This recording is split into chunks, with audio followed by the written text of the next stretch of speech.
need them in there as well, you know what I mean? Just as much as we need them outside. And we know fighters when we see fighters. We know people who have made a certain different when we see it, you know, and other people, they give up, they tap. They let the fight overtake them. You know, he had a tight armbar on me in the first round. A couple times he's gone for the leg, the transitions. I knew I had to win the moment, and that was the only thing that was important. So as soon as he transitions to try and get on top or to try and, you know, maintain or get a nice solid position, I just have to try and keep going, pushing, and knowing that every 10 seconds, every 20 seconds, as long as I get it for me, then we're gonna win. And that's what we have to do. You've been in some big wars before. Do you think that prepares you? Like, that you've been there before, you've gone to that place inside yourself? Do you think that helps when it comes down to that again? Yeah, definitely. Like, that was tough. You know, there wasn't a hell of a lot of physical damage on me in the sense of like getting punches and stuff like that. Most of that was coming from me to him. So as far as you want to call it a tough fight, I didn't take too much damage. But it was exhausting in the sense that there was a shitload of grappling. You know, we're rolling each other over, we're holding tight, we're using strength and stuff like that. So yeah, it was kind of exhausting, but I feel like it also makes something better. And, you know, you ask any fan, I guarantee you they're not disappointed with that. You know what I mean? I'm not disappointed with that. I've proven to myself that I'm something better than even I thought so or anticipated. And that's what matters to me, you know what I mean? When I come away from this, I want to make myself proud.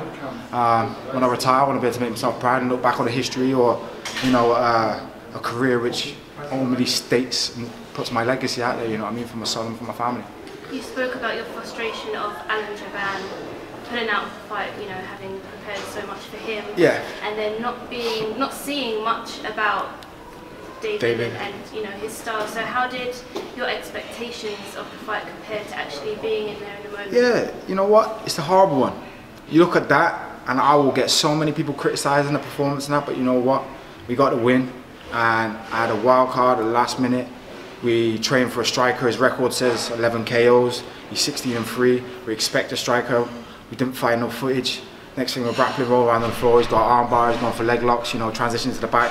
So you tell me who else is going to be able to know what to do with that. You know what I mean? It's literally like just having an absolute wild card. So we had to make mistakes in there to be able to see what we were doing wrong, to be able to overcome and to be able to adjust. There's no way that could have been pretty. Understand there was no way that could have been pretty unless I would have knocked them out in the first 10 seconds or something like that. But like I say, we didn't have any idea of what we had in front of us.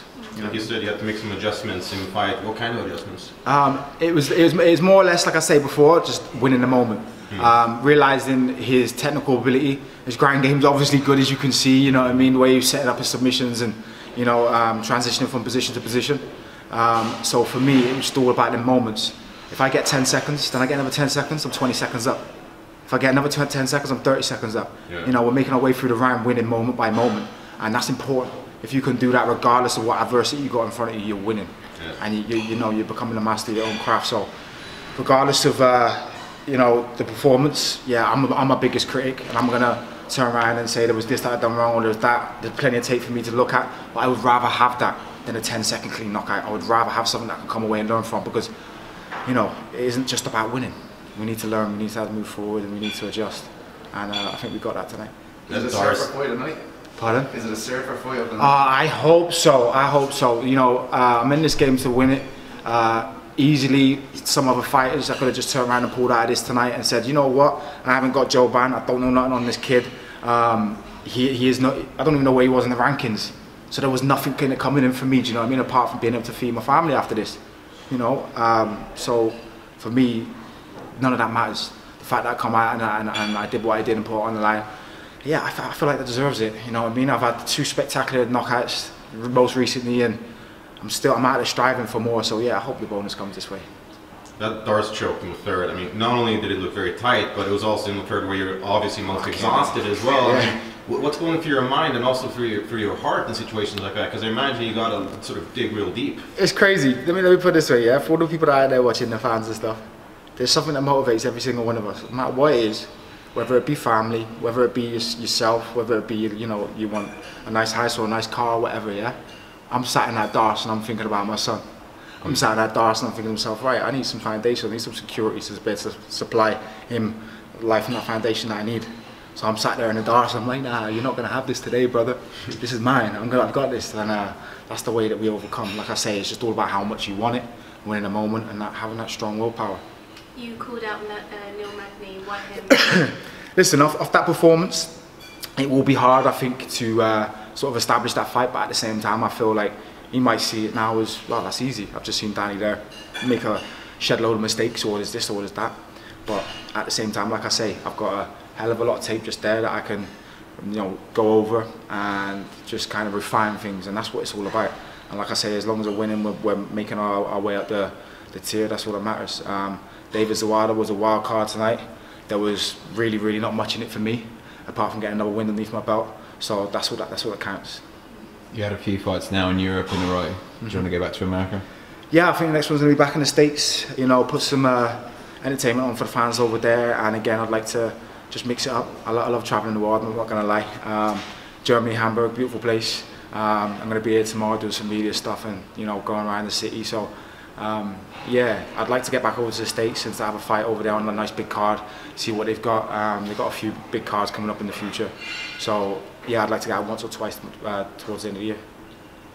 Do you ever think like when your son is going to be able to look back on moments like this and see you talking about this and see you talking about being in a darts choke and you're the person you thought of? Does that make you proud when you think he's going to understand what you've done for him? Yeah, there's an essence, this and that. I've said this before, I was the kid that grew up with nothing and it wasn't supposed to achieve what I'm achieving right now. So for me, this is all about conquering and being that person who's cut from a different cloth, you know what I mean? So when I'm older and this is all done, it's going to be done, you know what I mean? And you want to be able to look back and know that you haven't wasted 1 second of it.